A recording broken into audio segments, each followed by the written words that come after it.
bener video jelas nih.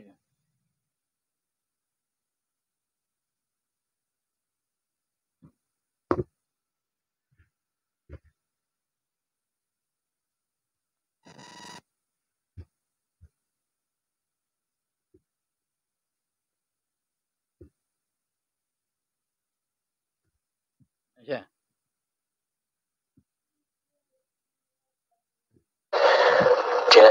Jadi dari suci menjadi suci lagi. Jadi Allah itu yang maha suci kembali menjadi suci lagi. Ini bagi Allah, bukan bagi manusianya. Kalau inna lillahi wa inna ilaihi roji'unnya manusia, bersucinya manusia adalah inna lillahi, sesungguhnya dari yang tiada, sesungguhnya dari yang gaib. Wa inna ilaihi roji'un, dan kembali kepada ketiadaan, dan kembali kepada kegaiban. Inilah yang dimaksud inna lillahi wa inna ilaihi roji'un, ya manusia.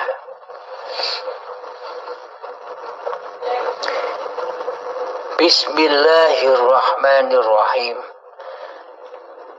Bagaimanakah manusia mencapai kefitrahannya? Bagaimanakah manusia mencapai kesuciannya? Manusia mencapai kefitrahannya, manusia mencapai kesuciannya adalah kembali kepada asal kejadiannya,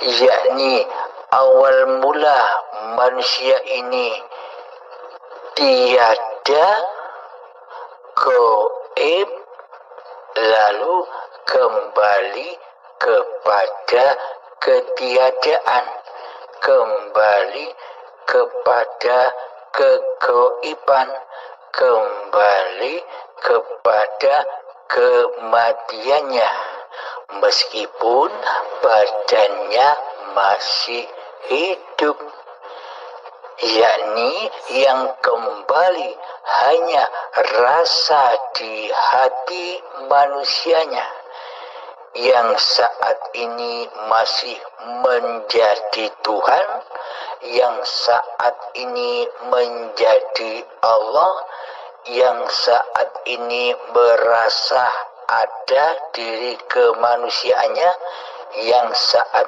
ini merasa berkuasa diri kemanusiaannya, melebihi dari kuasa Tuhannya, karena Tuhannya, karena Allah selama ini ditiadakan, digaibkan di hatinya. Nah, maka untuk menuju kefitrahan diri manusianya, untuk bertemu dengan Tuhannya yang maha suci, maka sucikanlah hati ini dari kewujudan nama manusianya, dari kewujudan hidup manusianya, yakni manusia wajib melewati pintu kematian. Inilah jalan kefitrahan manusianya. Inna lillahi, sesungguhnya dari yang gaib aku manusia datang, wa inna ilaihi roji'un, dan kembali kepada kegoiban lah diri manusia ini kembali, meskipun badannya masih hidup, meskipun kita masih ada di dunia ini. Yakni yang membedakan kondisi hatinya. Karena kondisi hati para nabi, karena kondisi hati para rasul, termasuk junjungan kita Nabi besar Muhammad sallallahu alaihi wasallam, kondisi hatinya seperti demikian. Jadi di hati para nabi dan di hati para rasul serta di hati Kanjeng Nabi Muhammad pun tidak berasa diri Muhammadnya yang wujud, tidak berasa diri Muhammadnya lah yang hidup, tidak merasa diri Muhammadnya lah yang berkuasa atas segala sesuatu dan apa yang digerakkannya. Terbukti di dalam ayat-ayatnya Allah, ada ayat yang berfirman begini, Muhammad, bukan kamu yang melempar, kata Allah, tapi akulah yang melempar. Ada lagi, Muhammad, bukan kamu yang memanah, tapi akulah sang pemanah. Ada lagi, Muhammad, bukan kamu yang membunuh, tapi akulah sang pembunuh. Jika Allah bukan pembunuh, maka manusia sejak Nabi Adam sampai hari ini masih hidup semua, tak ada yang mati. Maka penuh sesaklah di dunia ini dengan manusia padat. Bila Allah bukan pembunuh, tapi yang dimaksud pembunuh, Allah pembunuh di sini, Allah Maha mematikan dan Allah Maha menghidupkan. Inilah bukti bahwa di hati para nabi dan di hati para rasul dan di hati Kanjeng Nabi Muhammad sallallahu alaihi wasallam serta di hati para aulia Allah akan menyatakan di dalam hatinya bahwa hidup ini bukan hidup manusianya,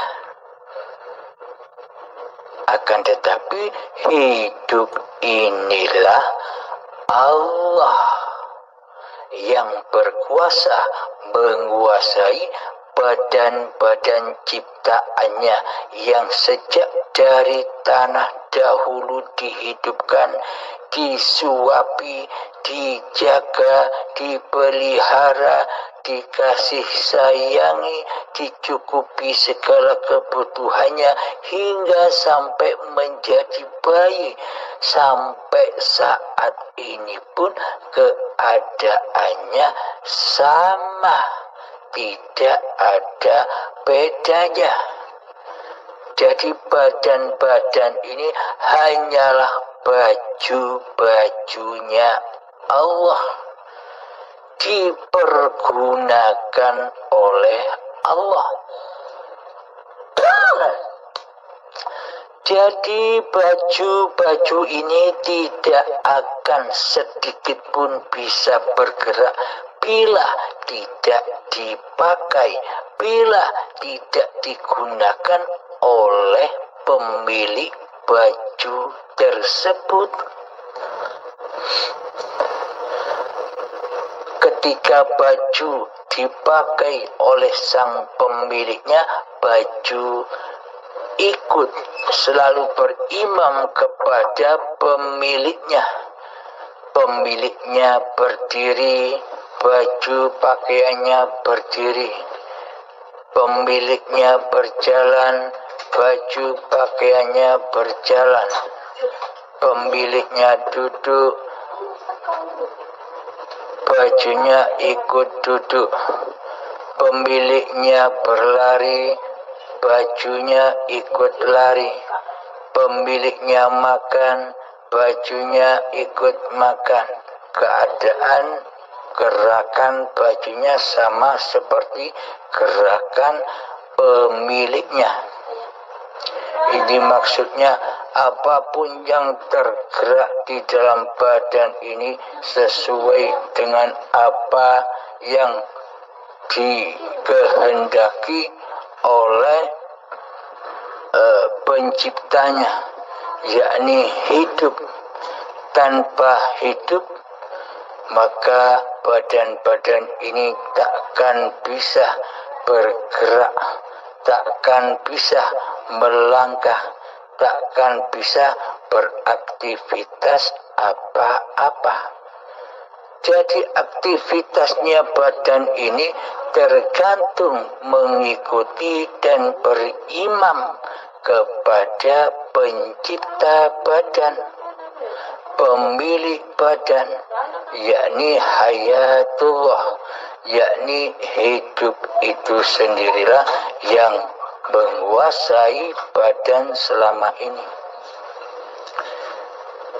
Peristiwa inilah yang dinamakan inna lillahi wa inna ilaihi raji'un. Inna lillahi wa inna ilaihi raji'un, bagi Allahnya darikulah yang suci, maka akan berpulang kepada kula yang maha suci. Dari suci kembali suci. Inna lillahi wa inna ilaihi raji'unnya bagi manusia adalah darikulah yang gaib. Awalnya gaib, awalnya tiada, awalnya mati, kembali menjadi gaib, kembali menjadi adam, ketiadaan, kembali menjadi mati. Ini maksudnya yang hidup sebelumnya manusianya yang merasa hidup, manusianya yang merasa berkuasa. Kini setelah mengenal Allah dengan ilmu hakikat dan ma'rifatnya, maka manusia kembali kepada alam kesejatian diri manusianya yang tak ada, yang tak wujud, dan yang gaib. Jadi yang nyata di hati manusia itu hanyalah hidup ini Allah. Inilah yang dimaksud rojiunnya hati kepada Allah. Meskipun badan-badan ini masih hidup, tapi kondisi hati manusianya sudah mati, sudah tiada, sudah gaib. Yang ada hanya Allah. Jadi manusia yang beriman, manusia yang sudah berislam di sisi Allah, maka meskipun badannya masih hidup, tapi hatinya sudah kembali kepada Tuhannya. Beda dengan orang-orang yang ateis, beda orang-orang yang belum bertuhan di hatinya, yang mana di dalam hatinya masih merasa wujud diri manusianya sebagai Tuhan yang mentuhani hidup dan badan serta seluruh aktivitas-aktivitas badannya selama hidup di dunia ini. Monggo silakan cek masing-masing hati kita yang jadi penguasa, yang jadi Tuhan, yang merasa hidup, nama nyawa, nama hati, nama jiwa di dalam hati kita selama ini siapa? Nama Abdul Halim atau nama diri manusia kitakah yang wujud, ataukah sudah nama Allah yang wujud di hati ini? Inilah barometer atau tanda ciri-ciri manusia itu sendiri. Masih ateiskah hati ini, ataukah sudah bertuhankan Allah?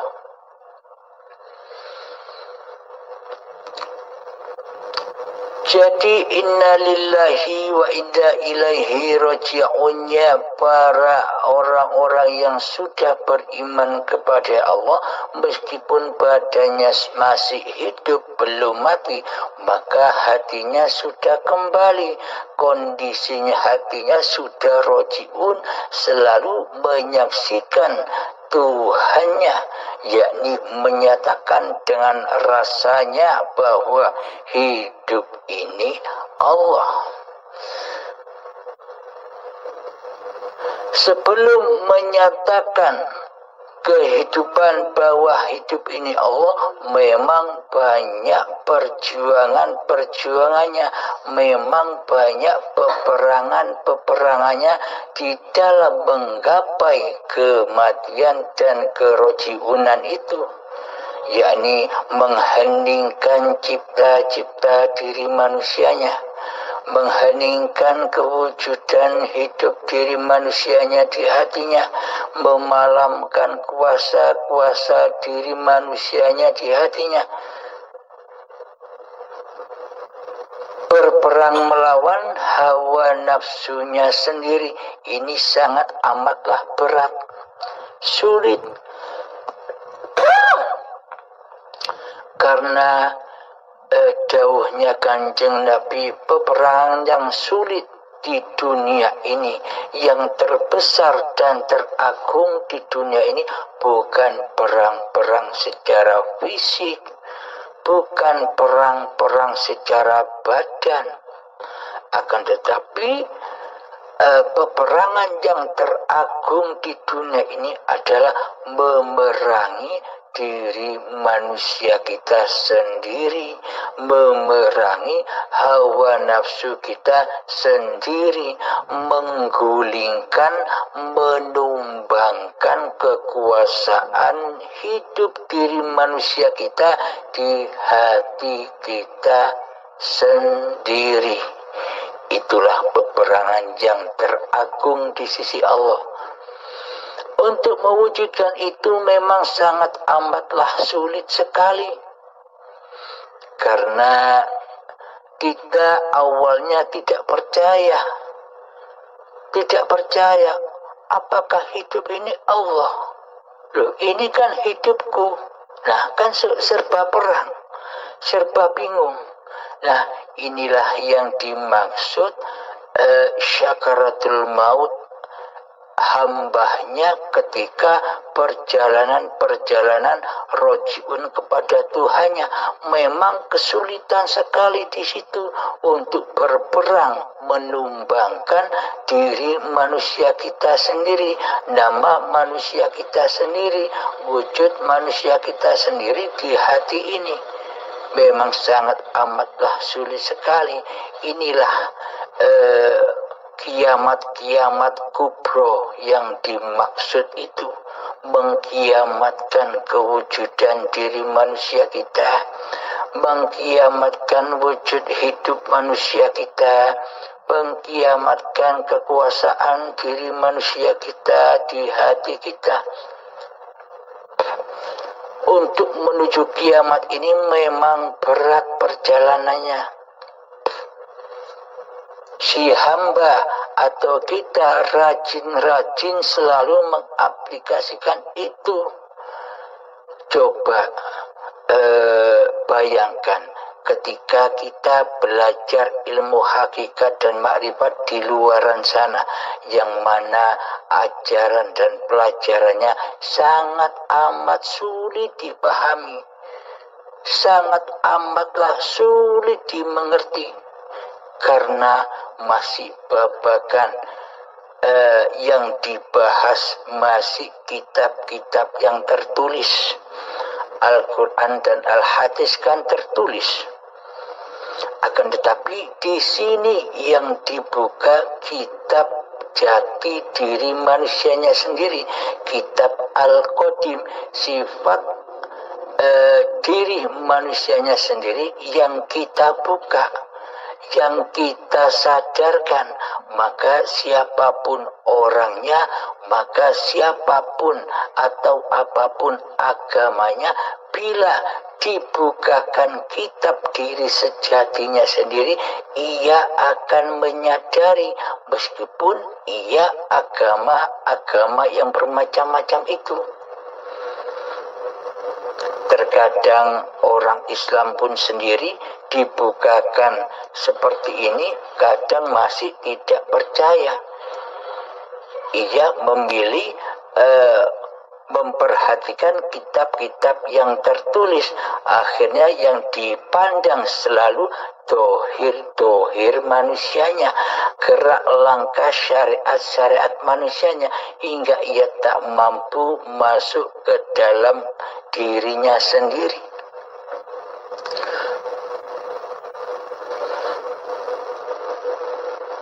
Alhamdulillahirabbil alamin. Inilah yang dimaksud mati sebelum mati. Inna lillahi wa inna ilaihi raji'un. Kembalinya hamba kepada Tuhannya.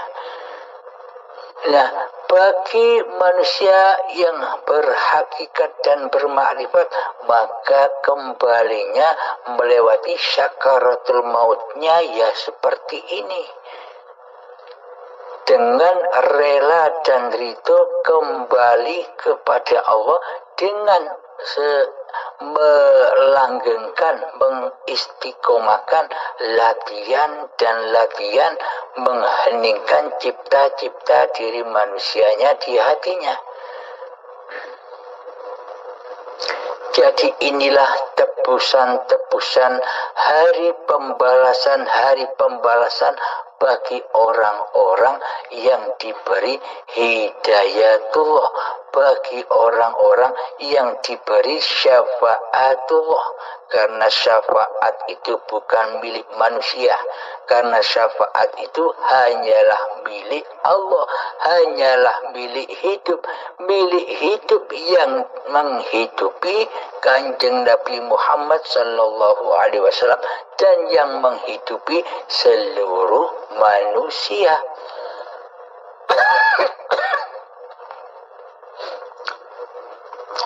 Jadi penebusan jadi pembalasan hari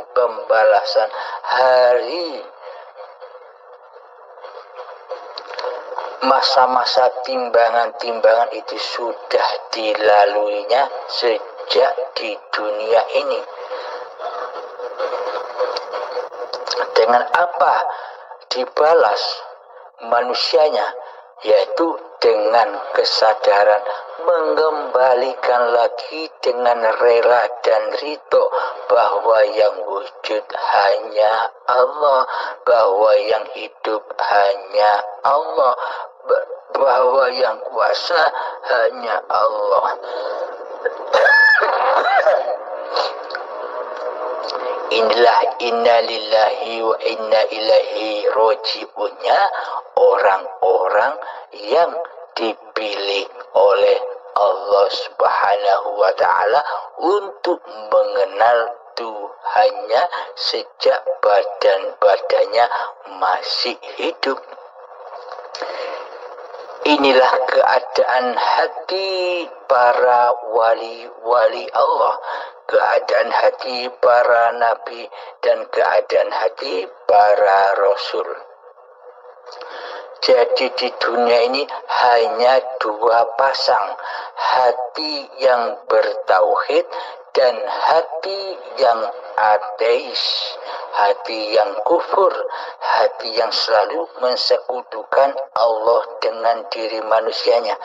Hanya ada dua karakter manusia saja ciptaan Allah ini. Ada hati yang seperti para nabi dan ada hati yang seperti hatinya Fir'aun.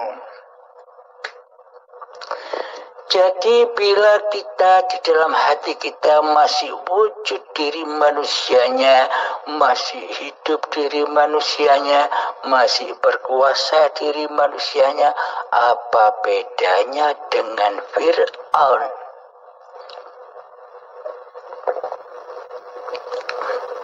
Silahkan hayati sendiri, silahkan tafakuri sendiri, silahkan renungkan sendiri di hati yang terdalam. Ini babakan orang-orang yang sudah bermakrifat kepada Allah. Nasib-nasib hati yang selamat kepada Tuhannya meskipun belum mati badannya. Inilah golongan-golongan para nabi, para rasul dan para aulia Allah. Kondisi hatinya sama. Sekarang kita kaji bagaimana kondisi hati yang setara dengan Fir'aun. Hati-hati yang selalu mensekutukan Allah dengan dirinya. Hati yang selalu mensekutukan hidupnya Allah dengan hidup diri manusianya. Hati yang mensekutukan kuasa Allah dengan kuasa manusianya. Hati yang mensekutukan Allah, kehendak, daya, upaya, dan ikhtiarnya Allah dengan daya, upaya, dan ikhtiar manusianya. Hati yang selalu mensekutukan ilmu Allah dengan ilmu kemanusiaannya. Hati yang selalu mensekutukan pandangan Allah dengan pandangan manusianya. Hati yang selalu mensekutukan pendengaran Allah dengan pendengaran diri manusianya. Dan hati yang selalu mensekutukan kalamullah dengan kalam manusianya. Inilah hati, keadaan hati dan kondisi hati orang-orang yang menjadi golongan Fir'aun atau ateis. Hati masih ingkar kepada Allah. Hati belum nyata wujud Allahnya. Yang nyata adalah wujud diri manusianya di hatinya yang selama ini mentuhani kehidupannya sendiri. Karena Allah gaib di hatinya, karena Allah tidak wujud di hatinya, karena Allah tidak berkuasa di hatinya, apakah mungkin manusia yang seperti ini merasa dikuasai Allah, merasa dihidupi Allah di hatinya? Kan tidak mungkin. Mana mungkin Allah membutuhkan, mana mungkin manusia yang merasa jadi Allah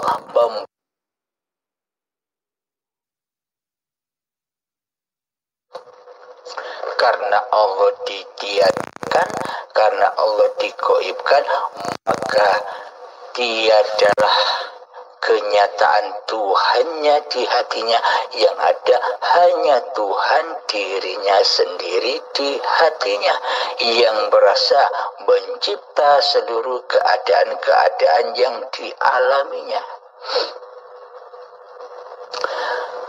Bagaimanakah nasib orang-orang yang seperti ini? Roji'unnya kemana? Apa roji'un kepada Allah juga? Sementara di hatinya masih belum fitrah, masih belum kembali kepada alam sejatinya, yakni alam adamnya, alam ketiadaannya.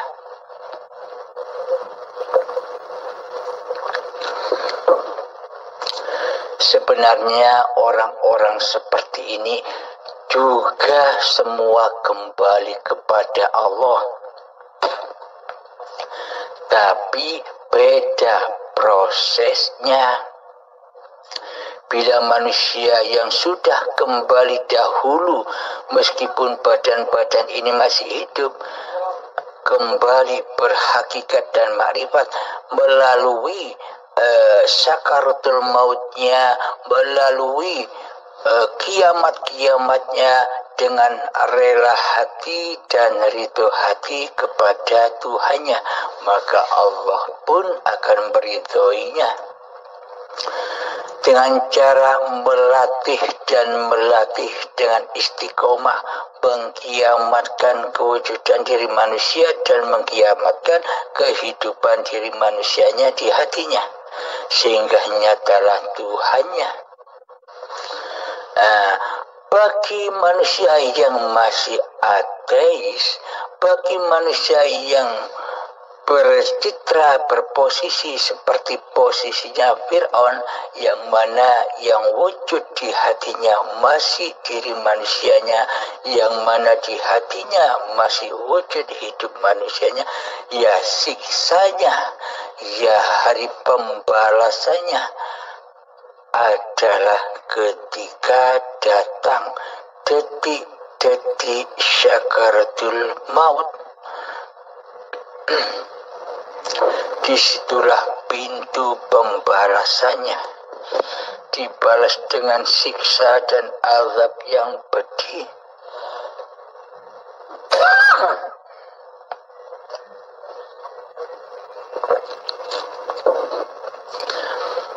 Karena manusia masih mengaku-ngaku dirinya sebagai Tuhan, tapi tidak terasa karena manusia masih mengaku-ngaku dirinya lah yang hidup, maka di situ dibalas oleh Allah di dalam hari perhitungan. Selama ini engkau yang jadi Tuhan, ini saya perhitungkan, kata Allah, saya balas dengan siksaan yang pedih.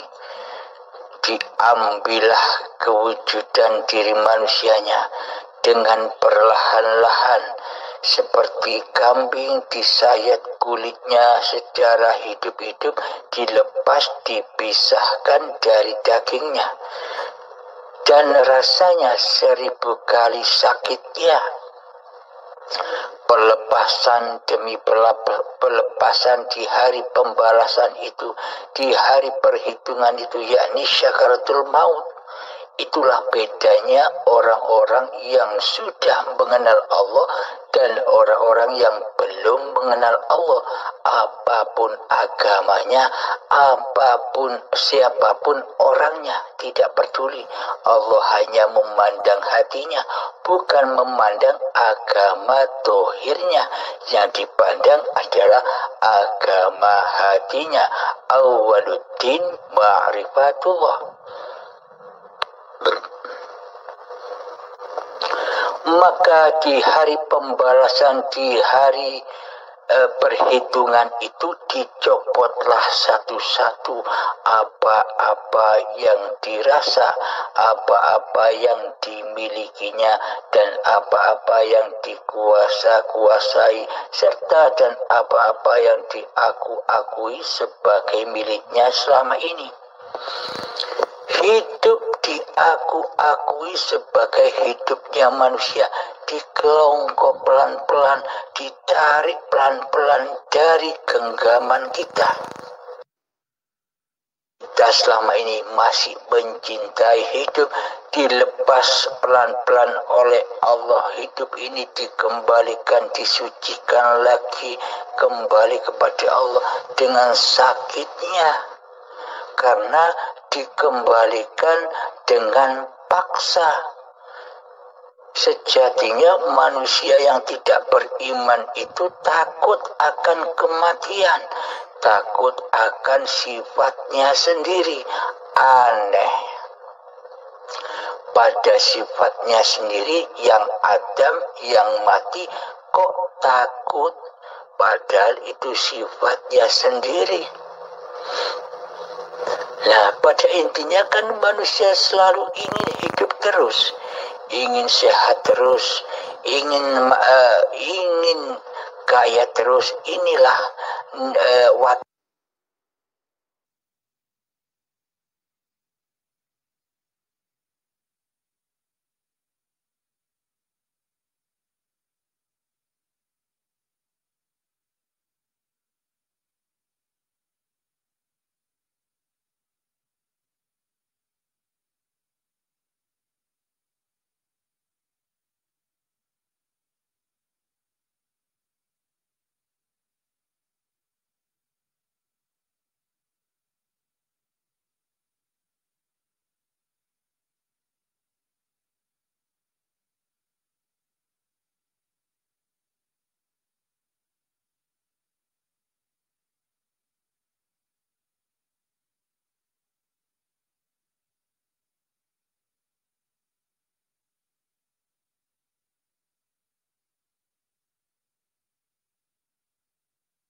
dengan paksa, karena saat hidupnya manusia itu tidak rela dan tidak ridho bahwa Allah itu sebagai Tuhannya, bahwa hidup ini Allah. Diri ini hanyalah ciptaan Allah, hanyalah